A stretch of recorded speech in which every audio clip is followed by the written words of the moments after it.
The rumors were true.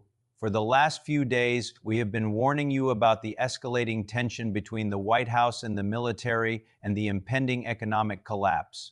But what we are seeing now is the government's final answer to that chaos. They are not trying to fix the problem. They are trying to lock you in a cage so you can't complain about the problem. We have received copies of a draft executive order that is currently circulating within the Department of Homeland Security. The language used in this document is chilling. It doesn't use the words martial law directly because they know that would trigger an immediate revolution. Instead, they are using terms like restricted movement zones and information hygiene protocols. But make no mistake, when you strip away the bureaucratic language, it means two things. You cannot leave your house and you cannot go online.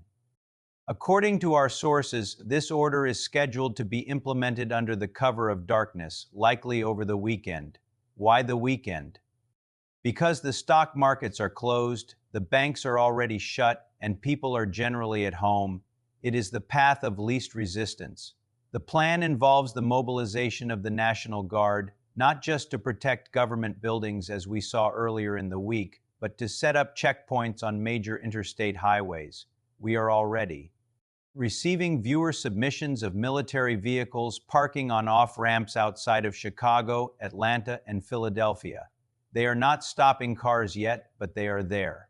They are waiting for the signal. Once that signal is given, the freedom of movement that is guaranteed by the Constitution effectively ends.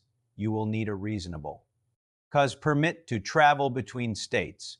If you are planning to bug out, if you are planning to leave the city for a safer location, you need to leave right now. By Sunday, the roads might be closed. But physical containment is only half the battle. The government knows they cannot control the population if we are still talking to each other. That is why the most terrifying part of this leaked directive is the section on digital infrastructure. There is a provision that allows the Federal Communications Commission, the FCC, to order ISPs like Comcast, AT&T, and Verizon to throttle or temporarily suspend access to social media platforms. They are calling it a kill switch. The justification they will use is national security. They will tell you that foreign agents are using Twitter and Facebook to organize riots. They will say they are shutting down the internet to stop the spread of dangerous misinformation. But we know the truth. They are shutting it down so you can't see videos like this one. They want to cut the lines of communication so that when they make their move, you are alone, isolated, and scared. We have noticed suspicious activity on the internet backbone all morning. Massive outages in specific regions, slow speeds, and unexplained errors when trying to access alternative news sites. This is the test run. They are flipping the switches on and off to see how fast they can black out a city. If you wake up tomorrow and your phone says no service, do not panic. It was planned. This is why we have been telling you to get an analog FM or AM radio. When the internet dies, the radio waves will be the only place where the truth can still survive. They can filter the internet, but they can't physics. Let's talk about the food rationing protocols mentioned in the document. This is the part that should make your blood run cold. The directive authorizes FEMA to secure and distribute essential resources in areas affected by civil unrest. In plain English, that means they can seize food supplies from grocery distribution centers and hand them out on their terms. If you are dependent on the government for food, you are dependent on them for your life. You will have to stand in line, show your ID, and maybe even show proof of loyalty or vaccination or whatever metric they decide to use that day just to get a bag of rice. This is how they break the will of the people. Hunger is a powerful weapon. If the trucks stop moving because of the checkpoints, the grocery stores will be empty in 48 hours. The government steps in as the savior, handing out mess, but only if you follow their rules. We are also seeing reports of curfew enforcement squads being formed in major metropolitan areas. These are not your local police officers who live in your neighborhood. These are federal contractors mixed with militarized police units who have no connection to the community. They are being given the authority to detain anyone. Found outside after 8 p.m. without a valid pass. The document refers to temporary detention centers being set up in sports stadiums and convention centers. Does that sound familiar? It's the same playbook used during every major disaster, but this time the disaster is the government itself. If you get picked up by these squads, you vanish into the system. No phone call, no lawyer, just indefinite detention until the emergency is over. And these emergencies never really end, do they? There is a psychological warfare component to this as well. The government wants you to feel helpless. They want you to see the tanks on the street and the service unavailable message on your phone and give up. They want you to accept the new normal. Do not accept it. The Constitution is not suspended just because the president is scared. Your rights are not void just because the economy is crashing. But you have to be smart. Do not engage these checkpoint guards. Do not try to run a blockade. You will lose that fight. The fight right now is about survival and information. If the internet goes down, you need a plan. Download the maps of your local area offline.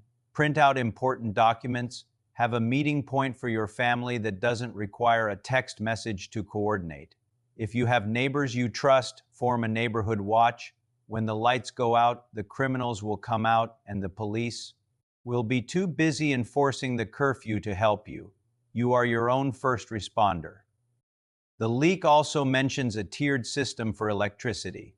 This is essentially rolling blackouts, but targeted. The document suggests that power will be prioritized for government and emergency services, while residential areas will face load shedding. That means you could be without power for 12 to 16 hours a day. In the middle of winter, that is deadly. Do you have blankets? Do you have a way to heat a single room? Do you have candles and flashlights? The grid is fragile, and they are preparing to sacrifice your comfort to keep their command centers running. We are watching the movement of the National Guard 42nd Infantry Division. They are moving equipment that is designed for crowd control. Sound cannons, tear gas launchers, and armored personnel carriers. This is not equipment you use to fight a foreign enemy. It is equipment you use to fight your own population. They are expecting resistance. They are expecting you to be angry, and they are ready to crush that anger with force. The mainstream media is preparing the narrative. Have you noticed the news anchors talking about safety and security more than usual? They are soft launching the lockdown. They are priming you to accept it. They will say, it's for your own good. It's just for 2 weeks to flatten the curve of violence. Do not believe them. Once the troops are on the street, they don't leave. Once the checkpoints are up, they become permanent. This weekend is the turning point. If the order is signed tonight, you will wake up in a different country tomorrow. A country where you need papers to drive to the next town. A country where the internet is a censored intranet of government propaganda. A country where your bank account works only if you behave. The window is closing. If you need to buy supplies, do it now. If you need to get cash, do it now. If you need to get your family to a safe location, leave now. Do not wait for the announcement on TV. By the time it's on TV, it's too late. The road will be blocked. This channel will continue to broadcast for as long as we can. If YouTube is taken down, look for us on the alternative platforms we have listed before. If the internet is cut completely, remember what we have told you. Stay safe, stay low, and do not comply with unlawful orders. The darkness is coming. Be the light for your family. This is Global Fallout. We are signing off, but we are not going away.